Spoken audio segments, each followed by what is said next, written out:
What is going on, YouTube people? Neo Cards and Comics here, fresh out of the car after driving back from the Shipshewana card show this past weekend. Friday night trade night, Saturday night show.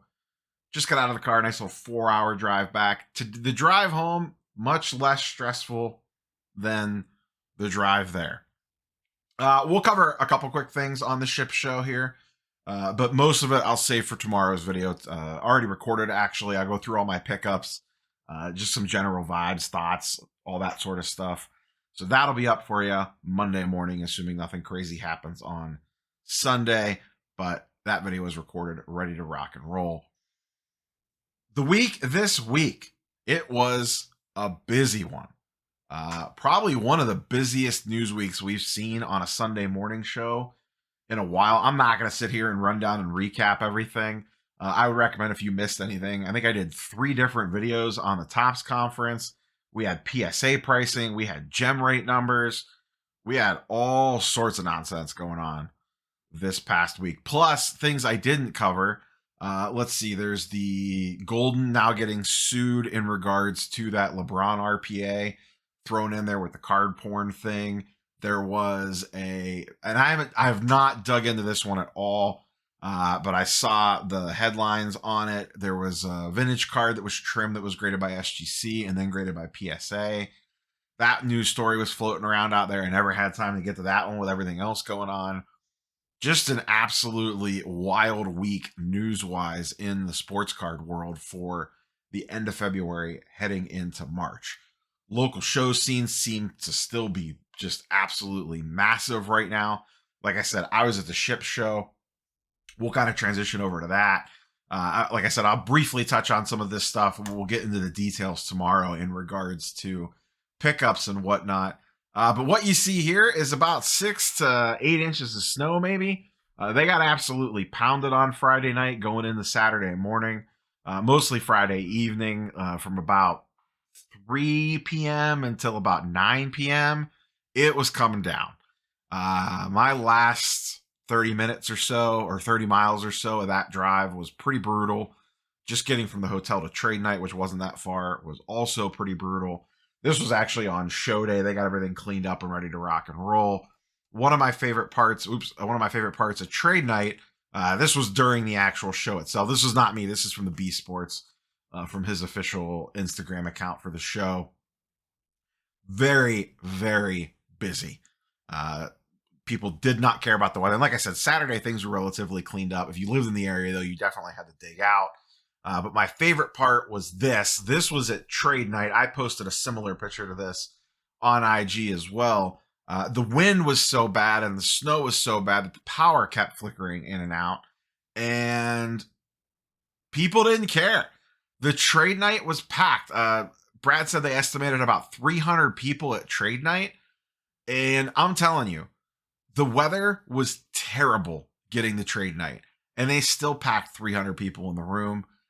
The power was going in and out. People didn't care. They just literally pulled their phones out and looked at cards and cases and what was laying around on tables by flashlight. It was one of the most interesting hobby experiences that I've had, factoring that the show's already in the middle of Amish country. But fantastic time, as always. I know a lot of people that went to this show for the first time. If you were there and I got a chance to see you, great. I know I got to talk to quite a few people roaming around trade night and the show floor on Saturday. But if you were there, whether we talked or not, let me know what you think about it. How'd you do in the comments down below? Like I said, we'll talk more about the ship show tomorrow. Just a couple quick things I want to touch on for upcoming this week. We have the pickups video tomorrow. The other big thing this week is going to be Fleer Ultra Avengers comes out this week. I know this is not a sports card related thing. We're diving into Marvel cards here, but a big tentpole release. Fleer Ultra Avengers finally releases on March 8th. I have not gotten shipping notifications on any of my boxes. That's pretty common to this point, recording on a Saturday. Usually I get a Monday or Tuesday. So as soon as I get one of those boxes in hand, I will record and get a video up as soon as possible. I have multiple boxes of that coming. I ordered an entire case. So I'll probably rip at least one pre-recorded and then rip another one live and then probably rip some more. We'll just kind of see how things go. They did a preview of the cards. They look absolutely fantastic. Even the base cards look really, really nice. I am curious to see what it looks like in hand. It's one thing to see it in photos, and it's another thing to get it in hand and get a feel for the product. No PMGs in that set, but there are jambalaya. So I just kind of want to put that on everyone's radar that is coming this week. That kind of covers the top of the show stuff. Oh, the other thing that I will mention, I've mentioned this a couple different places. I'm going to do my best effort to get to the Philly show this weekend. The weather looks pretty okay to this point, so I'm going to probably get a hotel booked, and then I plan on being at the Philly show, coming in late evening, early evening on Friday, show Saturday, trade night Saturday night, sponsored by Santiago Sports, and then come home Sunday. So as of right now, all steam ahead, or full steam ahead for the Philly show. I know a lot of people that set up at that show. Flipping Steve is going. Dustin is going. I know a handful of other people. I believe Ryan from Breakout Cards is going. A lot of people that I know going to that show. So worst case scenario, it'll be me hanging out with a bunch of friends for the weekend. Let's go ahead and dive into Market Movers. Link in the description down below if you want to try it out. Your first month is $1. The promo code and the link are down there. You could find it if you are intrigued. If you're not, perfectly fine. Let's go ahead and dive in. Baseball. We are seeing instant reactions from spring training news. The number one leader of that is one Jared Kelenic. Once a pretty hyped rookie, kind of had a pretty meh season. He is having a very hot spring training. I believe 3 home runs already, if my memory is correct. And his prices have reacted. He's not the only one. I didn't pull charts for all these guys. I know, I believe it's Jordan Walker in the Cardinal system has gotten a lot of buzz. He's had a hot spring training. Andrew Painter, I believe, the Phillies pitcher, has had a hot spring training. His stuff has seen a pretty decent jump or buzz in prices. If you will, he doesn't really have much graded. But we are definitely seeing price movements based off of spring training stuff. This isn't necessarily out of line. We've seen this in the past. It's just nice to kind of see it continuing. It just kind of gives you one of those things that, like, you know, all is right with the world and things are kind of normal. But to dive into Kellenic's numbers really quickly here, this is over the last 60 days. His first Bowman BGS 9, and you could see it when you look at the actual line graphs there, all this movement is in the last 7 days, basically. But I kind of wanted to show, like, the run-up to it. His first Bowman Chrome at a BGS 9.5 is up 125%. His 2021 Topps Chrome rookie auto in a PSA, or I'm sorry, in a raw, there really wasn't much graded on a lot of his stuff, is up 109%. And then his first Bowman base refractor non-auto is up 145%. So his stuff is absolutely flying. Another one that's been pretty hot. I know I was talking to Logan at the show today. He's a dealer based out of Columbus, Ohio. Sets up at a lot of the local and regional shows and actually just recently went full time. He has a YouTube channel, actually. You can find him on IG at Great Sports Cards. And like I said, he just did start a YouTube channel a couple months ago, but he just went full time in the cards. He used to work with Ryan down at Card Collector too. Go give him a subscribe over there, help him get rolling. He's got 246 subscribers, 27 videos. Does a lot of card show recaps, pickups, grading submissions, that sort of stuff. But he is on the scene. He is now a full-time card dealer. He has great perspective in regards to what he's seeing from his side of the table. So go ahead and go over and check his content out. But talk to him. He said O'Neal Cruz was really moving out of his case, so I was curious. I pulled up his prices, and sure enough, he has seen a little bit of a price spike over the last couple days. First Bowman Auto up 64% and a big spike up. X-Fractor up 17%. And his base Logo Fractor PSA 10, I don't believe that one's a short print, is up 50% to $150. So O'Neal Cruz beginning to see a little bit of rise as well. Generally speaking, baseball has definitely been carrying the water lately, the sports cards world. This is over the last 90 days. Once again, we're looking at the Market Pulse on Market Movers. They have 2018 to 2020 and 2010 to 2017. Actually, talked to the guys over there to see if we could get 2021 and 2022 in an index. But you can see that 2018 to 2020 index, since basically the beginning of December, is up 17%. So that index has really, really moved up over the last few months as we creep closer and closer to baseball season. I'm going to write myself sticky notes everywhere that reminds me on Thanksgiving morning on Black Friday to go look at baseball auctions for ultra modern guys, because that seems to be their lows in regards to buying. So baseball continues to be on the move up. Not going to spend a ton of time on football, but I did want to check in. We are starting to see movement from the younger crop, the spec play quarterbacks. I pulled Jordan Love here just as kind of like an example, but you can insert a few guys here. People really aren't like running towards. I saw a lot of like Burrow and Herbert and stuff at the show this week, but I am seeing more people go for more speculative plays. Jordan Love, Trey Lance, Kyle Trask, Gardner Minshew, like those sorts of names that they're kind of making spec plays on, hoping news happens between now and, the start of the season or training camp or whatever. Just to use Jordan Love here.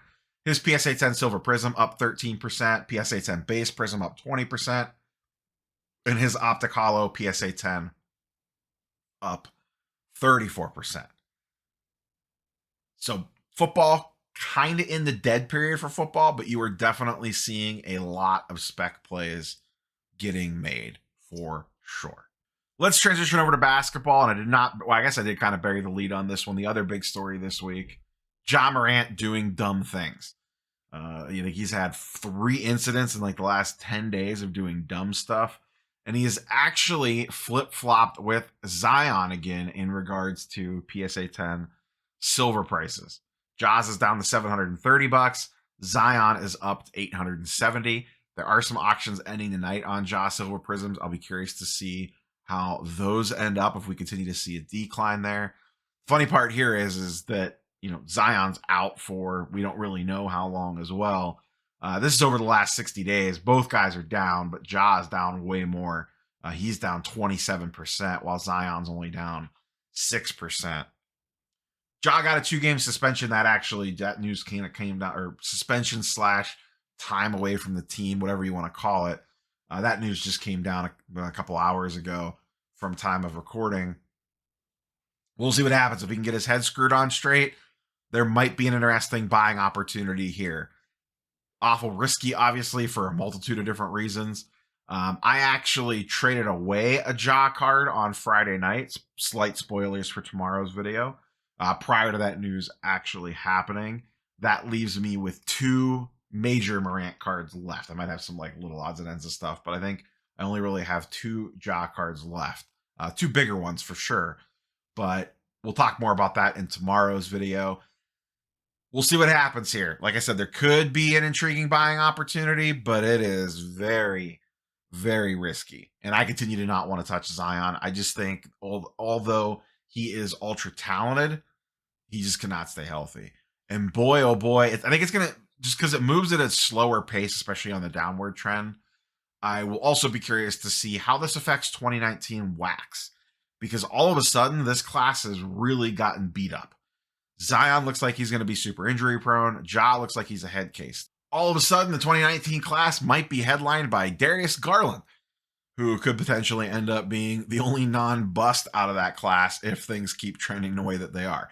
Not saying that's happening yet. Everyone calm down. I'm a Cavs homer, but if Ja keeps going the way he's going and Zion can't stay healthy, Garland is probably your next best bet for that class. Tyler Hero's a 6th man. RJ Barrett seems like he's an advanced role player. DeAndre Hunter and Cam Reddish haven't really done anything. Jarrett Culver was the 6th pick in that draft. Ouch. Sekou Doumbouya, remember when he was super popular? Obviously, I don't even think he's in the league anymore. But that draft, which was a much vaunted draft class at one point in time, suddenly looks like it's falling apart. And I've kind of talked about this before. I think there's a little sweet spot with when you buy sports wax specifically, of getting in it and holding it for just a little bit, like a year or 2, and then maybe looking to get out of it. Maybe football you want to treat as a little different story. There's always risk there, obviously. One of these guys pops off, and they both could still have long careers. Who knows? Ja could get his head on straight.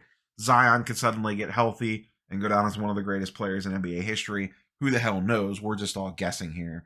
But if you just wanted to mitigate your risk overall, I think there are little peaks of the hype cycle for an individual class, where you could kind of move out of stuff before the risk factor. Because the longer time goes on, the more we figure these guys out, and the more we understand that, oh, wait, they're not the next GOAT. They're just a perfectly fine NBA star. And sometimes that can hurt their pricing overall. So that's all I got for you boys and girls today. I am going to go watch the Cavs game and relax for the evening after a very long day in the car and a long 2 days at a show. Get prepped for work next week and hopefully another show next weekend. Catch you boys and girls on the next one. Peace.